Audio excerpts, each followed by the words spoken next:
Hello, welcome, or welcome back to Heretical Tarot. My name is Liz. I will be guiding you on this journey today. I haven't even actually chosen a deck. I just, the energy was available for me to make this little intro. I'm like, am I going to be an intro girly? Yeah, for the time being. At least for this series of readings, there is going to be an intro. I want to set intentions at the beginning, or at least share with you my intention that I always have for every single reading that I do, whether it's on YouTube or one-on-one personal readings. I am not psychic. I am not claiming to be. I do know these cards. And my intention is for the message to come through me, not from me. For your highest good, for my highest good. We're just two friends reading tarot together. So anyway, I do also try to share the meaning of each card because you have your own intuition, and obviously you're the person that's involved in your own life, right? So I share the meaning of each card so that you can discern, you can listen to your own guidance around each card for sorry, I closed my eyes and all of a sudden I got lost.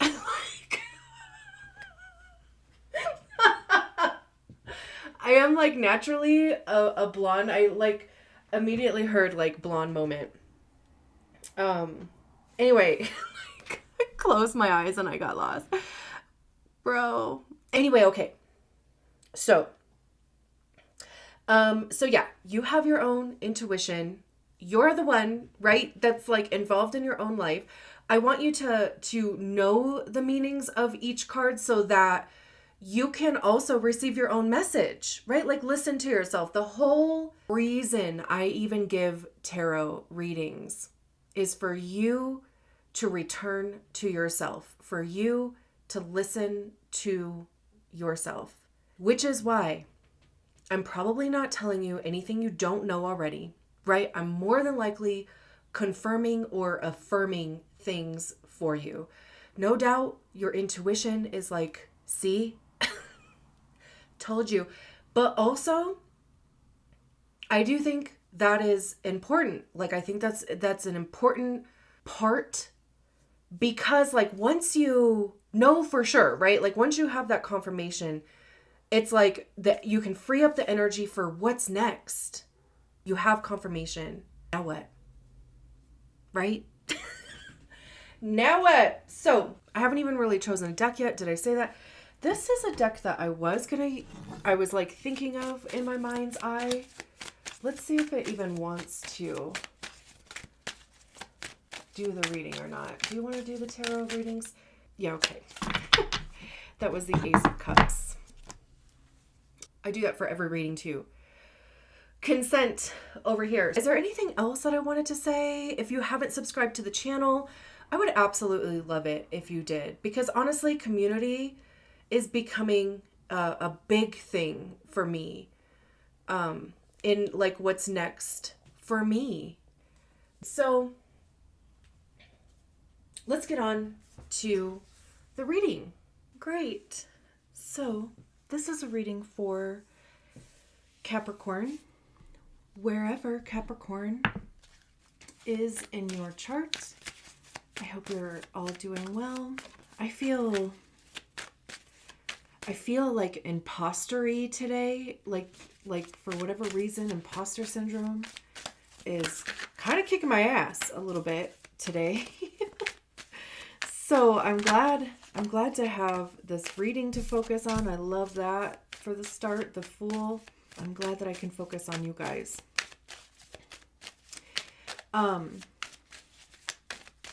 Clearly a leap of faith here, brand new beginning. I always love when the Fool is the first card to come out. Really sets the stage, Interesting. We have Justice in the reverse, and Justice kind of came out before. I don't take the cards that flip in the deck all of my decks know this. We have sat down individually, one-on-one. How many cards is that? Okay. We just might not take a lot of cards from the bottom of the deck because this is like 5 cards. Anyway, what was I saying? Oh, every single one of my decks, we've had this conversation. The cards do have to come out of the deck. We want commitment over here, you know, and I don't think that they're committed if they are just flipping in the deck. So, so I flip them back over and keep on pushing until I know there's a glare on these cards, but let's just see. We have the King of Cups, 5 of Wands, the Death card, 9 of Wands, and Strength. So let's see. I'm trying to at least just kind of get them out of the glare for now until we talk about them, and then I'll kind of start shifting them around a little bit. So we have like these 2 air cards up here. And then down here we have fire and water, the 8 of Cups at the bottom of the deck, the 3 of Cups behind it.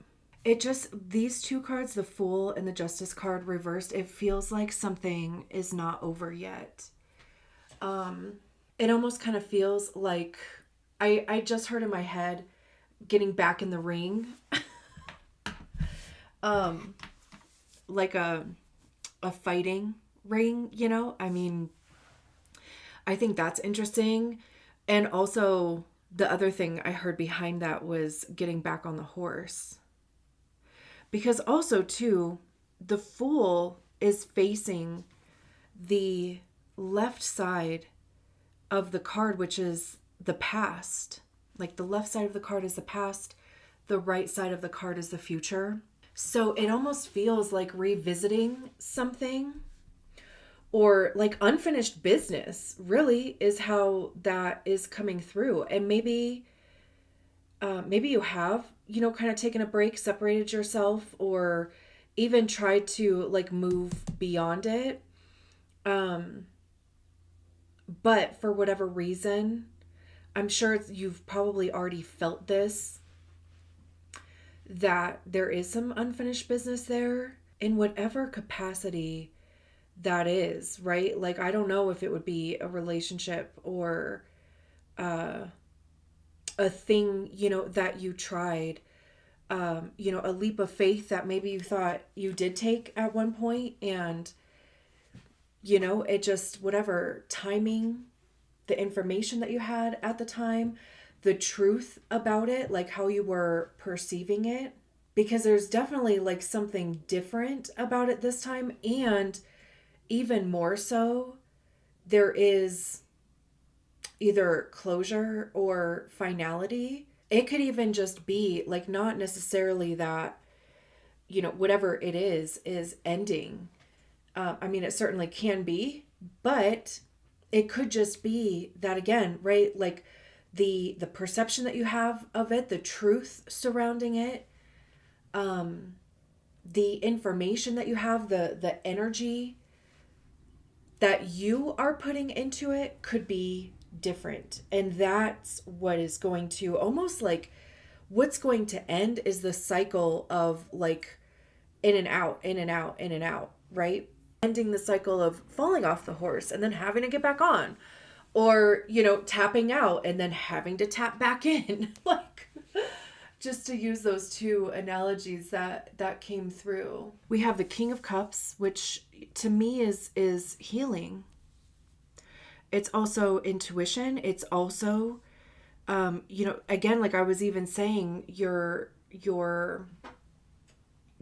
perception, your feelings, your truth around the thing. This would be the like emotional maturity. It would be almost too like even an intuitive clarity. Kings are the highest expression of the suit. I also love how this king is literally looking at the rest of these cards, right? I mean, they're looking towards the future. So I think that's cool.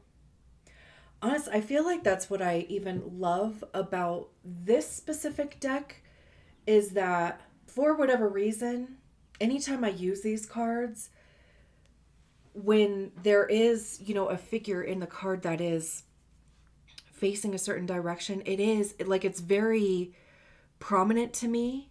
I'm sure other decks, like the figures on the cards are facing left or right or whatever, but like this deck specifically, it's it seems important.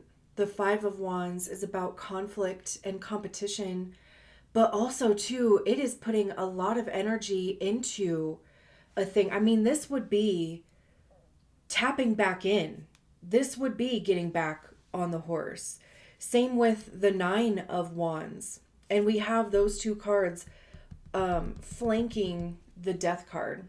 I love how the Death card is right in the middle too. But I always think of Mulan with the Five of Wands because it's not just about competition and conflict. Sure, like fives are transitionary energies, right? Like they're nothing to pitch a tent and get stuck in, which I mean we can allow ourselves to do that sometimes, and there's nothing wrong with that as long as we are also allowing ourselves to move through the energy. But wands are about the actions that we take and the motivations behind the actions that we take. It's creativity, passion. I also see wands as being information by way of experience because that's what we get by trying things. We figure out what works, we figure out what doesn't work. What do we like? What don't we like? Where do we fit? Where do we not fit? Right? And truly the only way to figure most things out is by actually trying them. You know how many hobbies I have like spent hundreds of dollars on thinking that, it was going to become my new personality and I was going to do it day in and day out. I was so fucking convinced. And then I try it and I hated it. Right? Like I wouldn't have known that if I didn't try it. I mean, there's been plenty of things that I thought I was going to hate and absolutely loved. There's been plenty of things, in between all of that too. I knew I'd love it and I did. I knew I hated it and I did. Right? So, but none of that would have really been figured out if I didn't try. Also, too, just the evolution of things, right? Like you try it and you're like, you know what? I like this aspect of it. I don't like this aspect of it. So for this aspect of it, I'm going to try something different. I'm going to take that out. I'm going to add something else. Right? And you start you like make it your own. That almost kind of feels like temperance actually, even though I know we don't have temperance out here, but that does feel very temperancy to me. Anyway, I know I mentioned Mulan. I love Mulan. But when they go to warrior training and everybody is like super arrogant and they are competitive and right, they're very almost kind of cliquey and all of that, right? Like just kind of trying to show their feathers. But just by being, and they're all there for the same reason, for training, right? So through the process, just by being in proximity to each other, being humbled also, they all eventually come together. That's what the Five of Wands is from. It's conditioning. It is training. It is being arrogant. It is also getting humbled too. And all of that is to set you up for success because that's what the Six of Wands is. It is victory after battle or after conflict. It is coming out of that victorious. It's successful. It's, recognition, even though I know we don't have the Six of Wands out here. But, right, so even just being in a state or a period of time where maybe you have felt like you have had to be competitive, maybe too, there was a sense of arrogance. Maybe at some point you have felt like you have been humbled. And it's almost like this whole thing, like we have, kind of these healing energies on either side, like this big sandwich here. The death card is something ending so that something new can begin.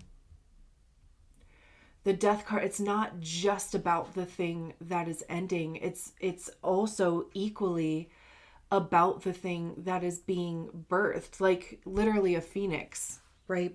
However, though, just like the phoenix, nothing can actually start or be rebirthed until something does come to an end. I feel like I always say a new beginning disguises itself as an end with the death card.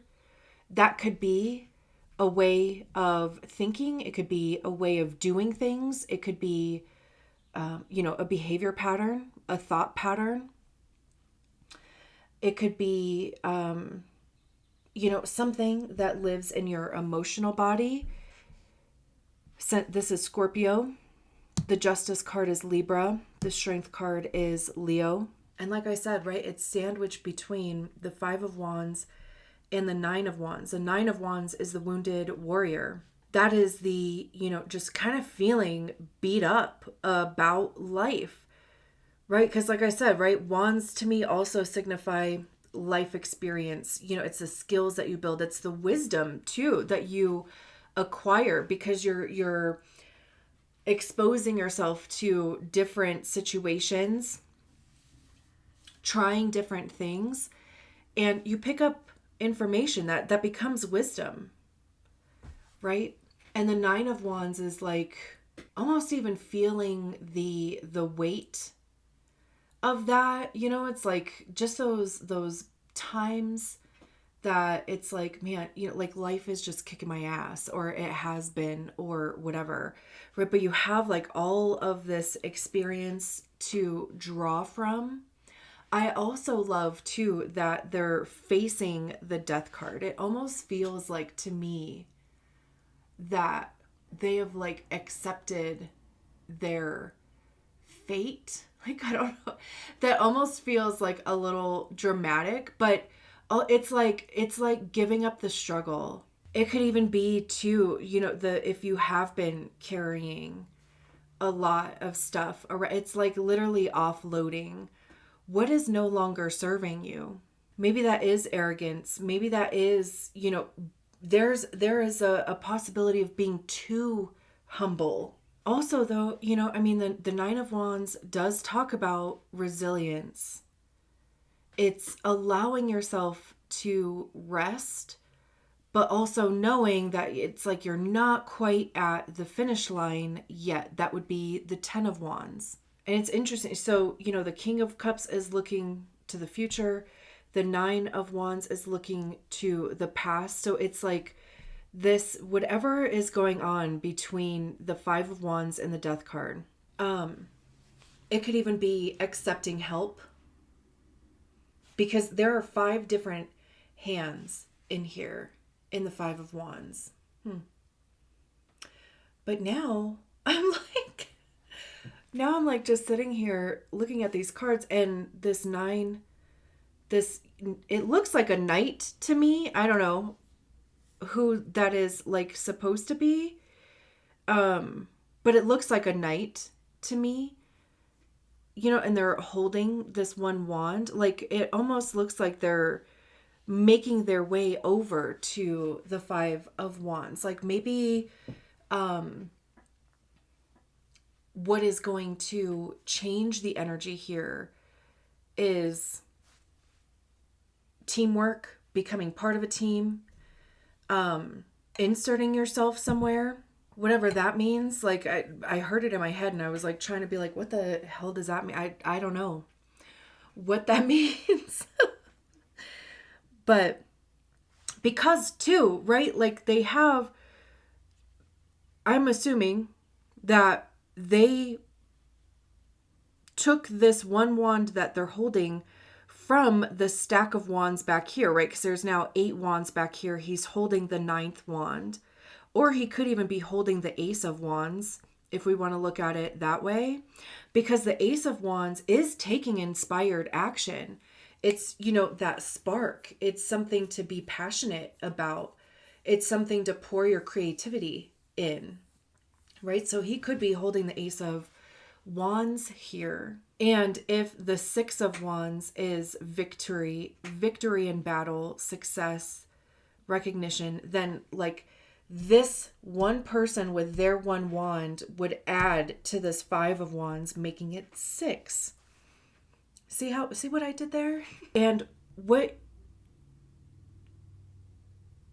the bridge you have to cross is this Death card. Like, and again, it's just the ending of something, like, holding yourself back, right? Like it could be the end of that. It could be, like I said, right, the end of a thought pattern, a behavior pattern, just something that lives even emotionally in your body, since we have the King of Cups out here, which, like I said, that would be healing, emotional clarity, following your intuition. We have the Strength card here, which again talks about resilience, determination. It's inner strength, not, physical strength, wrangling something within yourself, right? Because it kind of looks like she's trying to get a hold on that lion there. Taming something, training, conditioning, putting in the work, showing up. And then we have the Eight of Cups at the bottom of the deck. So there's like these two cards that talk about endings. The Eight of Cups realized, decided, came to the conclusion that what is in these 8 cups is no longer for them. It's not serving them. Right? Like at one point they might have been full, but now they are not. And even if they are full, it's like you're just not interested in what is in them, what is being offered by them. And also too, even just recognizing how that's either potentially tripped you up on your path, or it's like an obstacle to like overcome. It's like, just recognizing how maybe something before would have caught your attention and now it's not. But also, like, more so, they are moving towards the Nine of Cups, which is wish fulfillment, having your desires met, feeling purposeful. And it's like they trust that, they believe in that more than what is in these 8 cups. The Three of Cups is behind it. Support from others, community, having people's attention, celebration, right? Like celebrating you and other people. The Knight of Pentacles. Slow movement forward. Queen of Pentacles. Eight of Wands. Yeah, I mean, there's all this movement forward here. And it like started with this, whatever the Fool and the Justice in reverse is, like unfinished business with yourself, with a situation, whatever it is. Because honestly, I don't know. I don't know what it is. But this time, if you truly follow your own energy, your intuition, do things a little differently. I mean, you don't have to make drastic changes, but, making different decisions than you did before, because that's how, the cycle even started, by making the same decisions, expecting different results, right? There's a way out, is how the Eight of Cups feels. So I'm going to leave it there. Thank you so much for allowing me to read your cards. I will talk to you soon. Bye.